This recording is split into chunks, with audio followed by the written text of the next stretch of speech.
The Earnestly Speaking podcast is a show that is founded on free-flowing conversation and may at times venture into mature subjects. Listener discretion is advised.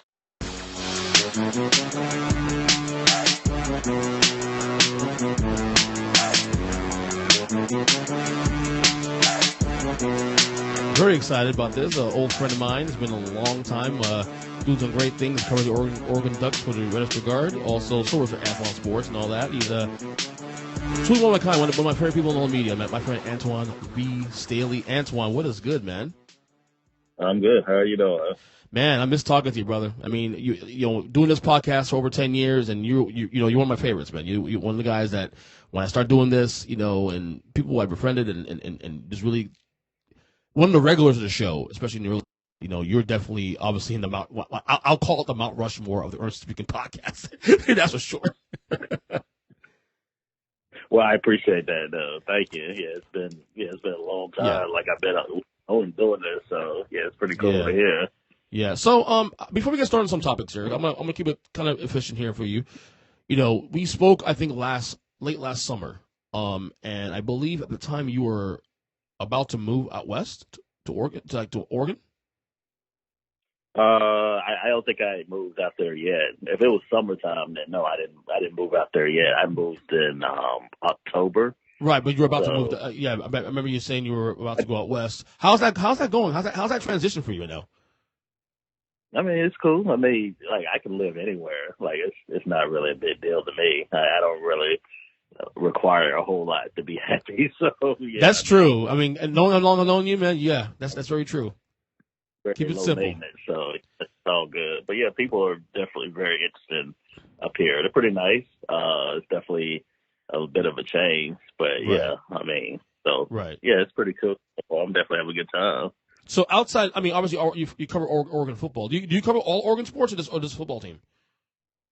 Basically, well, at some point, yeah, I do basketball. I've done women's and men's basketball. I'm doing baseball right now too, since now football is done for the most part. So, yeah, basically just about all sports.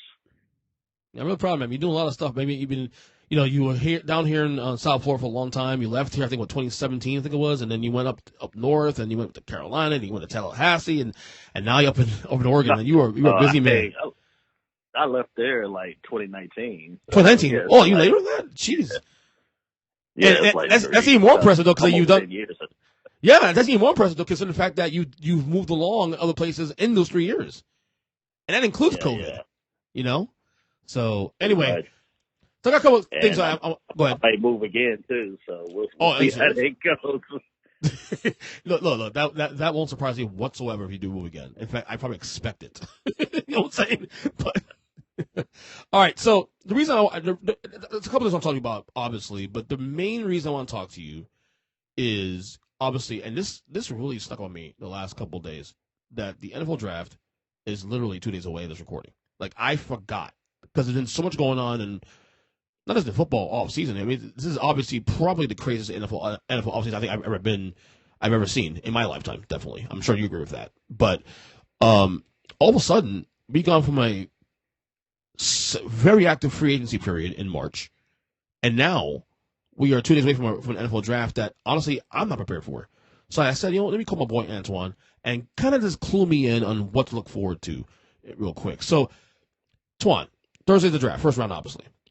What am I missing here? What should I be excited about this draft? Because to me, just the tea leaves alone doesn't feel too terribly exciting, at least on the front end. What should I look forward to in this draft? Well, I mean, it's not a lot of. I don't think it's going to be a lot of star makers. If you're looking at the quarterback position, like in some drafts where end up having the Joe Burrow or Tua or Justin Herbert being drafted within the top 6 picks, it might be 2 or 3 quarterbacks taken in the first round in general. I mean, they're not a ton as far as that's concerned, but there are some skill position players I tend to find that's more pass rush heavy this year. I think you'll probably see like 4 taken in the top 10, including, Kayvon Thibodeau, who played at Oregon, Jermaine Johnson, who also, I saw at Florida State, and Aileen Hutchinson at Michigan, and also Trayvon Walker, which is getting a lot of, praise and, a lot of momentum that he's going to be the number 1 pick by Jacksonville. So I think that's kind of the thing to look forward to. And also, multiple teams have multiple picks. Like Houston have multiple picks. The Giants and Jets both have 2 picks in the top 10. Yeah. So I'm curious to see what they decide to do. I am too. Giant fan here, of course. Number 5, number 7 in the first round. You said Thibodeau. Thibodeau. I think most mocks have Thibodeau as number 1 pick. Not anymore. No, I hadn't seen him be a number 1 pick really since really last year. I mean, I think he was going in his junior year. So his third year. So people thought he was 1 pick. Right. So I'm not sure if you do a mock draft, if at all. But if you did do a mock draft, who would you predict will be the number 1 pick on Thursday? This moment, from what I hear, and like not who I think should go number 1, but I probably would go with Trayvon Walker at this point, either him or Aiden Hutchinson. I think it just seems like Jacksonville, that's the kind of direction they want to go, and they want to improve the defense. Although, I mean, they could draft an offensive lineman too and help out Trevor Lawrence in that way as well. But I think that's kind of where it's looking towards. So that's probably the 2 players that I would think of. I do think, though, even though there's really no sexy narratives around this draft, like normally when you have a draft, he's the obvious pick, or there's a couple of quarterbacks sprinkled through the first round that you can consider. Okay, this is the guy, whatever. You don't have it this year, but I feel like this draft, like even though it's not very attractive on the onset going into it, I feel like there's a lot of players that can make a lot of impact.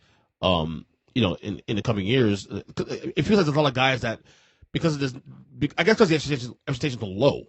I believe that this could be a potential of guys who break out that we don't see on the radar now, but as they go to their teams that are drafted by, that they can make a lot of noise. I think a lot of people just think that just because it's not a lot of big time quarterbacks up there, or a quarterback won't be taken in the top 3 or 4 picks. I mean, it's a weak draft, but I don't think that's the case at all. I just think it's very pass rush heavy, defense heavy, and you also got offensive linemen too. And then also some teams that, have some, they kind of have their needed quarterback, or they don't necessarily want to take a quarterback that soon. I mean, Detroit could take a quarterback, but they also have another pick later on. So they may decide, well, they want to take a quarterback then, or maybe somewhere in the second round.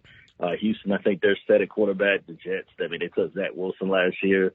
I mean, the Giants, they got Daniel Jones, but they stay committed to him at least at the moment. So I don't think that's going to happen either. And then you go down the list of Panthers. They're the X factor. They could take a quarterback, but Matt Rule's third year, I don't know if necessarily you want to wait for a guy to develop when we're kind of on the hot seat. The Falcons could take a quarterback, and the Seahawks. That'll be interesting to see what they decide to do, since they ended up moving on from Russell Wilson. Well, Russell Wilson ended up moving on from them. So, I'm curious what they decide to do. Right. Any chance Detroit trades the pick? I mean, the number 1. Any chance they say they trade the pick? Number 2, possibly, yeah. Oh, number 2. Well, I'm sorry. The Jags number 1. I apologize. The Jags number 1. I apologize. Right? I don't think Jacksonville does. Any chance they trade a pick? Any chance those 2 teams trade a pick? Because they don't need quarterbacks. I mean, Detroit, I guess, could use quarterback, but there aren't any quarterbacks in this draft that people believe are worthy of that high of a selection. I mean, they got Jared Goff there. I think you could buy time with him for maybe another year. I agree. Yeah, I do think they need one at some point, but maybe not this year. Maybe next year when it's more of a quarterback, favorite class, So I definitely think Detroit could possibly, but then again, they also have, they have the Rams the Rams first round pick too. So they aren't picking, for a while. So they're already loaded as far as picks. So I don't know if they necessarily need to trade unless somebody just wowed them with a crazy offer, and I assume that would be somebody that wanted to come up and get a quarterback possibly. But if you're the Jaguars, though, you have your quarterback ready. Trevor Lawrence is your guy. It'll be a second year in the league. Like, do you trade the pick, or do you take the best player available? I think the best player available. Personally, I probably would take an offensive lineman just because I would want to keep that. And like last year, he had a really bad year, but Jacksonville was just a complete mess for a lot of different reasons. So I kind of get. Without question. So I don't even necessarily count that, but having Doug Peterson there, I think is a lot more stability there. And now they're able to take either a pass rusher, which is a premium position, or, they have to fortify the offensive line in the offseason, or they can continue to build on that too as well. So I definitely think they're in a good position. Just hopefully they won't be picking number one next year, because nobody in the modern draft era has picked number one 3 years in a row. I'll be honest with you though, with that, because of that AFC being so deep right now. I said it like a month ago that you can see I can see 12 teams right now in that conference in the playoffs next season. They're not one of those 12 teams, in my opinion. So there's a good chance, I believe, if there's a chance that a team could be in that mix for being that first team to do 3 years in a row, I think it's Jacksonville. Although I think it'll be a lot better. Well, I don't think they're among the contenders either. I think what does help them is the division that they play in. I mean, Indianapolis is, I think, them and Tennessee, I would say, are the best two teams in that division. Them getting Matt, and I think certainly helps the Colts moving on from Carson Wentz. And, I know Matt Ryan is a little long in the tooth and getting up there in age, but I think he provides something that Carson Wentz didn't last year. And I think had you had a guy like a Matt Ryan, especially with the offensive line that the Colts have, I definitely think that's a bit of an upgrade. And it also buys you time, too. You can get a quarterback like in a couple of years and kind of mold and groom him while Matt Ryan's still there. Mm-hmm. Right.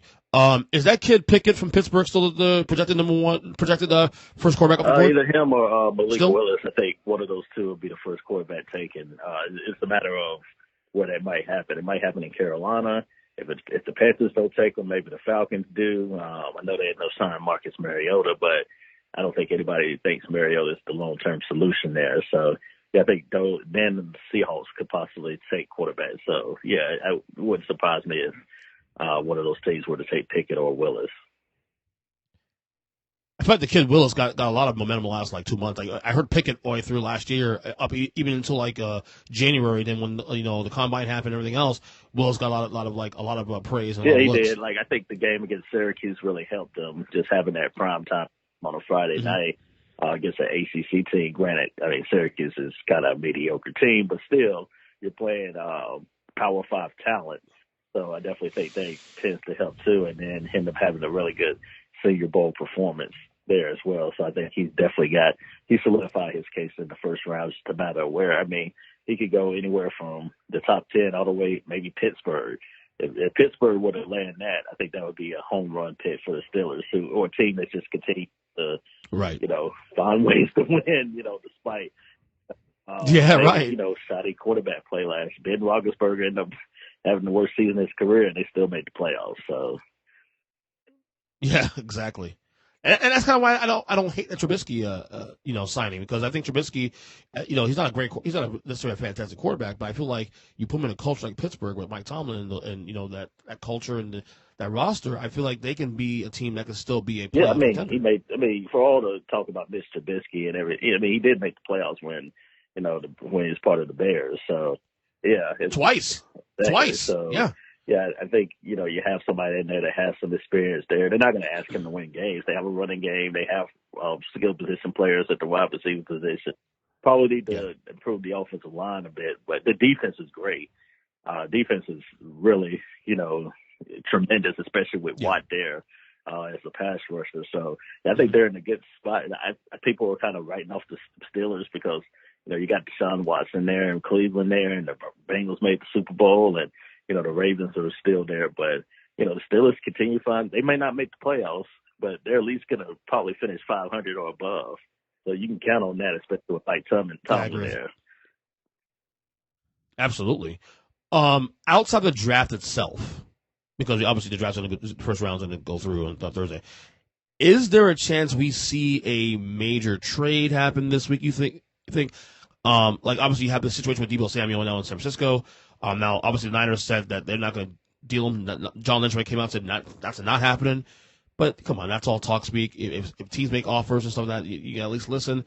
Do you see any major moves or any big names, even Deebo Samuel for that record, that could happen on Thursday? It's possible. I think, the Jets seem like they're very interested in Deebo. And I think if they were to If they want to give up the top 10, if they want to give the number 10 pick up to the 49ers, then I think they would take that deal.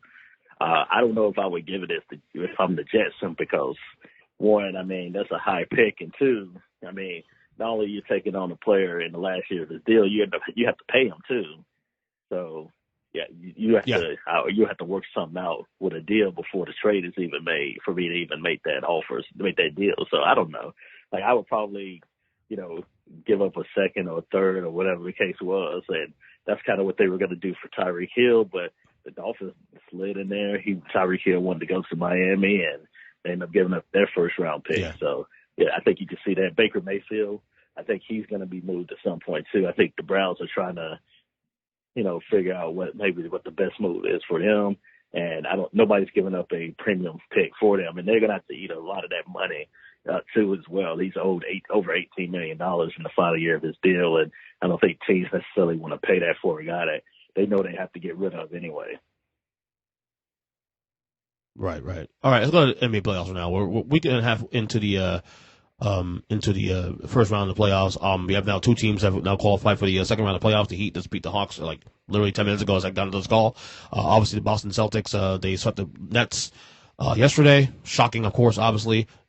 What has stood out to you the most so far this first week and a half in the playoffs? What has stood out to you? I mean, you kind of touched on it with the Celtics. I mean, I'm not surprised they ended up beating the Nets. I'm surprised in kind of the manner that they did it. Right. I mean, they were impressive. I mean, Jayson Tatum, I think he's making his ascent as possibly the best two-way player in the league. And, it's funny that people were talking about breaking up him and Jaylen Brown earlier this year. And all of a sudden now, I mean, they could be the best 1-2 combo possibly in the NBA, or at least up there. So I think they're going to be a tough team to beat. You get Robert Williams back healthy. They're looking deep. They're deep. They already got Marcus Smart, the Defensive Player of the Year in the NBA this year. They're going to be a tough out. I'm curious to see them against Milwaukee and how that's going to go, because I think the winner of that has a really, not to discount the Heat, but I think they have a good shot to end up getting to the finals. No, I agree with you there. I have Milwaukee winning the East. I'm still leaning on the Milwaukee thing. I think the best player in the league is Giannis, and I think after we saw in the first round, he put some more distance between himself and someone like Kevin Durant. But we've had this conversation on this podcast for the last couple of weeks about Jayson Tatum. I'm glad I brought him up.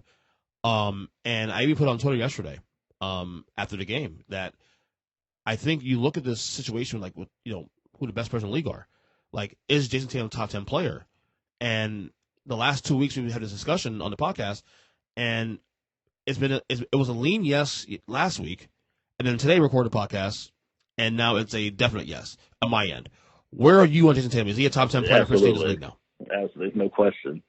I think whenever you do what he did, especially against Kevin Durant, and then it wasn't just a team effort. I mean, it was for the Celtics, but whatever he used to do, just one-on-one offensively and on the defensive end, I think, he's a top 10 player. It's no doubt to me right now, and I think people are starting to see that. We knew this trade was going to come where I think, he was going to be a top 10 player. I think before Kobe had passed away, I think he had talked about that, and I think we're starting to see that come to a fruition now.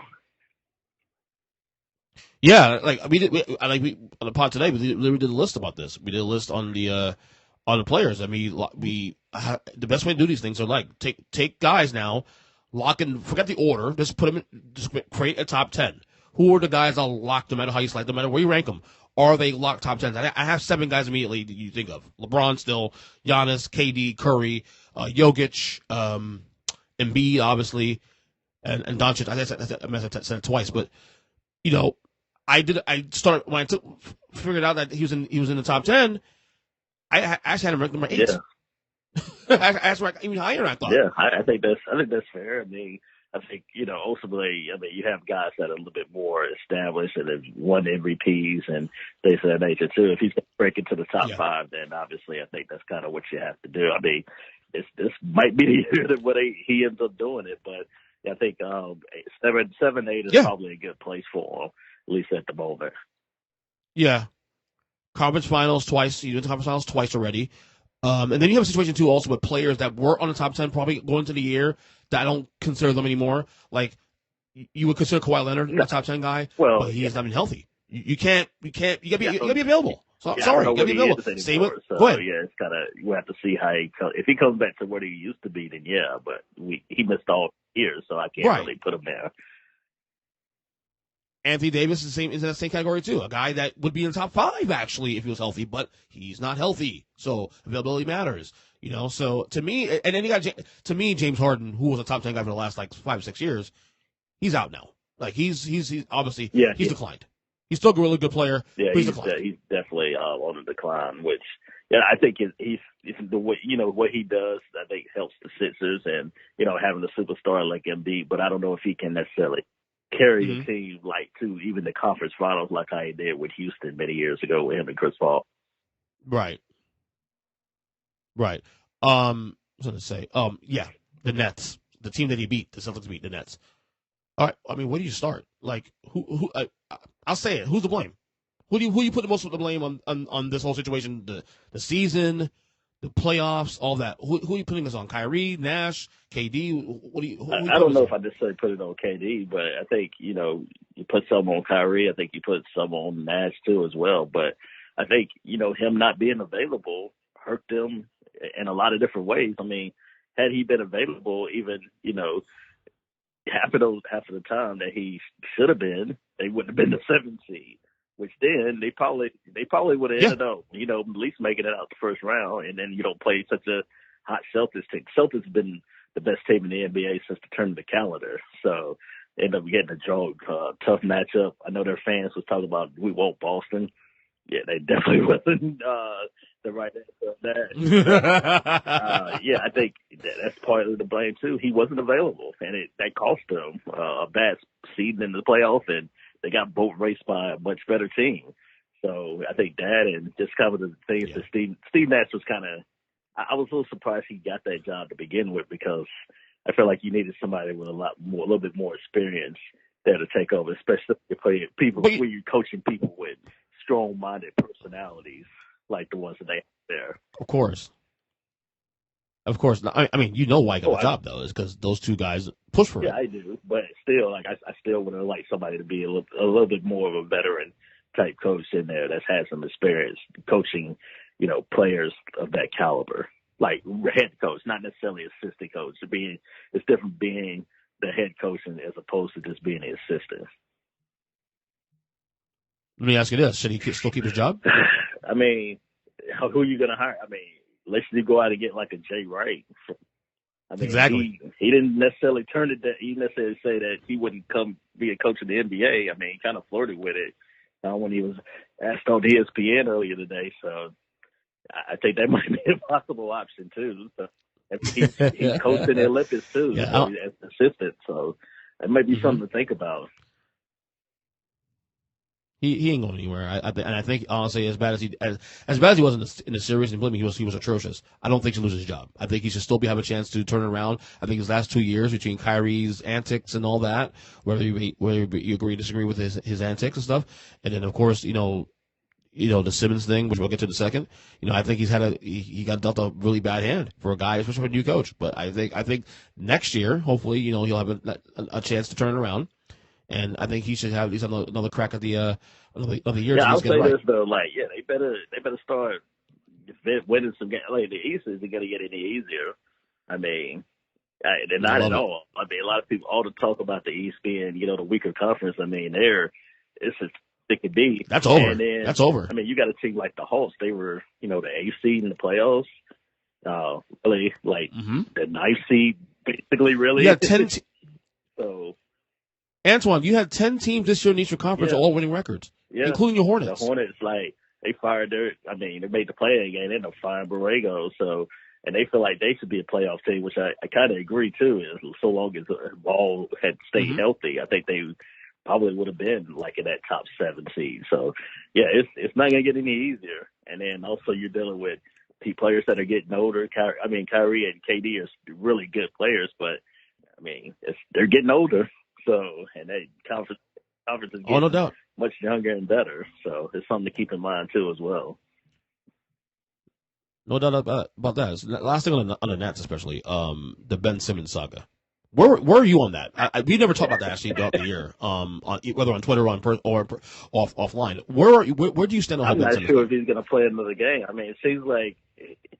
You mean ever? I mean, does he have the heart to want to do it? Because I feel like they wanted him, like, from all accounts and everything that I kind of read, like, they wanted him to play at a game in the series, and then he didn't feel like he was ready. And, I mean, are you ever going to be? I mean, you hadn't played all year. Are you going to be ready? Are you not going to be ready? I don't know. Like, I just feel like it's something about this lack of heart that kind of concerns me with him. So, the Sixers, to be able to get what they did for Ben Simmons, like, God bravo for them. Because we're talking about a guy that hasn't been mentally right in a really, really long time. No, without question. You know, I think even with a declining James Harden, I think right now in the moment they won that trade. Yeah. Just to get rid of him, especially after signing him to a contract. Of course. And even if you get a declining James Harden, you're getting a lot of capital back for them. Yeah, I'm commending them for getting them out that they did for him, and just getting able to get away from that. Did you see the latest thing he said today about basically saying he wanted to play Game 4, but like basically that his stress levels and was probably the reason why his back was an issue. Look, there's a fine line with the mental health issues. Those are real things. I'm not mocking it at all. But I feel like my personal opinion is this: I feel like he's weaponizing this whole thing. This is the way I feel. And I could be wrong about this, but the optics look really bad and have looked bad since the beginning of the season. Yeah, if I was a teammate of his, I'm kind of like, I don't even know if I want this guy on my team. It's kind of the same thing with Zion too, as well, because I'm seeing Zion like doing dunks and all this, and in the pregame, and bad like, optics. You can't play. You can't even give us like 10 minutes on the court. Like, yeah, I don't know if I want that player on my, like, I question if Zion's going to be part of the Pelicans moving forward. Let's say they win this series against the Suns. Do you bring him back to the Pelicans? Like, especially when you got a like momentum, like, dude, does that team want him back? I mean, he's essentially been part of the team. I mean, you got like new chemistry, especially with McCollum there. Like, or do you just try to get something back for him that could potentially help your team moving forward? I think that might be the move to make. That might be better just to part ways for both sides. No, I mean, and I'll tell you what. I know Stephen A. Smith spoke about this on First Take on Monday, but it's true. He's hearing that the owners, when they go to the new CBA, they're gonna come hard on when it comes to the negotiating on players not, guarantee money, but players not playing just by getting guaranteed money, and you have guys like Kyrie Irving, doing these, just leaving when he wants to, and obviously Ben Simmons' situation, and now Zion. I mean, the owners are gonna, what he's saying, owners are very united on the next CBA negotiation. They're gonna be very, very bold on holding the fort. It's on not that good issue. for the league. I mean, you got these stars. Like, it's horrible. It's one thing to like miss a game during the season, but I mean, or every now and then. Like just to kind of rest. Like, I've kind of gotten used to that. I mean, I remember that was a big deal when Greg Popovich was doing it like 10 years ago, and then now it's like you got guys missing like substantial time throughout the course of the year, or don't play at all. So yeah, they're gonna have to figure something. This is not it. Like, you can't have these star players just missing this significant amount of time, especially somebody as young as Zion. Like, I mean, he's been in the league like 3 years now and has played about 3 years now. Like, about 3 years, 70, 80 games maybe. It's pathetic. I'm sorry, it is. And forget the fact that I'm pro player empowerment to a point. I am. I'm players who have some power, some degree, have some say about their careers and whatnot. But you still have customers who pay. I mean, you need to read the room and read the world. Especially in the world today of inflation, where tickets for games, when you think about a family of four. I have a family of four. I go to a game. Okay, just to get into the building is probably about $200. Then you want to get snacks and food. So you're looking at a situation where you're paying an upwards of $300 to $500 just on a basic level to enjoy a basketball game. You know, at the very least, you want to see your best players out there playing and enjoying themselves. You know what I mean? And then, so it's bad optics Yeah, for the fans alone. you're paying for ticket prices, and especially in Miami, I mean, you got like $40 parking. Mm-hmm. Like you said, $40 and the ticket. Oh God, bro, Twan, I went to a Heat game in November against the Jazz. My dad and I, and to park across the street from the arena. And by the way, the parking spot is not really a great spot because it took us almost 2 hours to get out of the freaking thing. Like it cost us $50 just to park there. That's about right. Last time I'd been there, it was like 40. So yeah, I'm sure. Yeah, 50. That's about right. Yeah, I mean it's ridiculous. Inflation, buddy. Right. So I don't know. It's going to be an interesting couple of years when they get to the next CBA negotiation. One more thing, let you go because I promise I'll keep this relatively short. Because I know you're a busy man. Obviously, we always talk sports, but you're also wrestling like myself. We love wrestling as well too. This week is Randy Orton Appreciation Week. He's been now in WWE 20 years. So there's been a lot of talk about Randy Orton, his career, and what he's done, and his impact. I had a big conversation on Twitter yesterday about Randy Orton, and obviously it sparked a discussion about where he ranks among the greats. And like is he top 15, 20, whatever you call it? I'm asking to record a podcast sometime this week on this me discussing this one issue. Where is Randy Orton to you? How do you view Randy Orton in the all-time greats? Like, I mean, if you want to rank him, go ahead and rank him. I'm just saying, what do you look at Randy Orton in terms of his impact and this? What do you mean to the business? He's like just the way he came in is kind of like the legend killer, and obviously with Triple H and Ric Flair and Batista evolution. I thought that was just great too. They ended up grooming him to kind of become the wrestler he would end up being and become the youngest world heavyweight champion at the time. I mean, he's had a career similar as Triple H's. I guess I kind of put them in the same category too. Guys that been there for a really long time, won a lot of championships, great heel, can do any kind of program, and he's really kind of revitalizing his career now with Riddle, with the tag team titles. I mean, it's kind of bringing some meaning towards the tag team titles. Although they're probably going to lose them to the Usos. I mean, but still, maybe. I imagine they'll probably unify the tag team titles. I think that's probably what's going to happen. But even then, I still think it's been great just having those two together. I saw today, they've been a tag team for a year now, which I couldn't even believe because I was like, wow, it's been a year. But it's been a year since they got together, and apparently it was supposed to only last a few weeks. So I guess they're probably going to have Randy Orton turn on Riddle, but they realized how great the fans had been enjoying them that they decided to keep them a little bit longer, and here we are still. But, I think, for me, it'd probably be about top 20. I mean, you have your guys like, Cena and The Undertaker, obviously, who had a great, WWE Hall of Fame speech, too, a few weeks ago. I think those guys will probably rank a little bit ahead of them. But, I think being in that top 20, I don't think there's nothing wrong with that there at all. I just think he's had a very similar career with Triple H, especially the amount of championships that he's won. And as he said, he's probably going to be a lifer as opposed to a guy like a Roman Reigns who, probably after this, reign of terror that he's doing, which probably is going to last another year or so, I could see him doing something like The Rock and just maybe end up going more to movies. So I think he's probably like a lifer there in the WWE, and I don't think there's nothing wrong with that either. But definitely top 20 if I had to pick right now. No, I mean, and look at him too. He looks like he's having a great time enjoying doing this. Like you see it, like he's having a great time with this angle.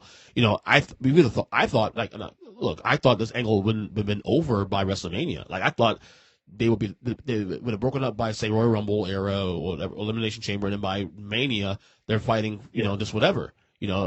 But we're still here. It's a great angle. The fans love it. It's one of the best things on Raw right now. Still has been best thing on Raw for the last year, honestly. And the company's making money on it, obviously, with merchandise and stuff. So I'm sure this is why they didn't have broken. Yeah, I think also too. I mean, you got Roman Reigns that's in charge of both titles.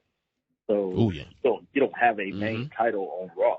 So they're kind of carrying that the show a little bit too, having those tag team titles along with some of the other That's a good point. people that are on the show. It's great storytelling because you don't need a main title to carry show. Like I enjoy Raw just because you can see the story. You're not relying on the main title to lead the show. You're relying on other storylines. Like, you end up having, Becky Lynch. You're just going to face Asuka coming up. Like, they don't even have a title. They don't need to have a title because both of those wrestlers are so good that they can carry a program and everything on their own. So you have a lot of great storytelling that I feel like the Raw is doing right now without Roman Reigns, without anybody having a title on Raw. Right. You have him top 20. I got him top 15 easily. And I'll tell you what, I went through the list of guys. Same thing we did with the top 10 NBA players. I was saying earlier in the podcast.